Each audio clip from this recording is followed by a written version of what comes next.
नमस्कार मंडळी, कसे आहात सगळेजण? तर आजचा स्वयंपाक थोडासा खास आहे, कारण आज किचनमध्ये आहे पुरणपोळीचा बेत.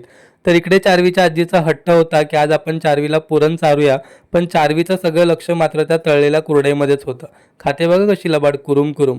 किचनमध्ये गेलो तर सासूबाईंच्या इन्स्ट्रक्शन खाली सुनबाई आमटीला फोडणी देतात असं वाटलं, पण मम्मीला विचारलं तर मम्मी म्हटली प्रियंकाच्या स्टाईलची आमटी शिकून घेते. म्हणजे सुनबाईकडूनही काहीतरी शिकण्यासारखं असतं हे जगातल्या सासवांना कळालं तर असंख्य सासूसुना सुखी होतील, नाही का? असो, तर आजचा विषय आहे सुख म्हणजे नक्की काय. तर आईने छान चंद्रासारख्या पोळ्या लाटाव्यात, बायकोने त्या खमंग भाजाव्यात आणि आपण गरमागरम तुपाबरोबर त्या वरपाव्यात. यापेक्षा वेगळं सुख नक्की काय असतं हो? खरं तर आपलं सुख हे आपल्यापाशीच आणि आपल्या माणसांमध्येच असतं. ज्यावेळेस तुमचं सुख तुम्ही तुमच्या माणसांच्या शोधता ना, त्यावेळेस तुमच्याबरोबर तुम्हाला त्यांचंही सुख आपोआप सापडतं. बाय द वे, याबद्दल तुमचं काय मत आहे मला कमेंट करून नक्की सांगा बरं का.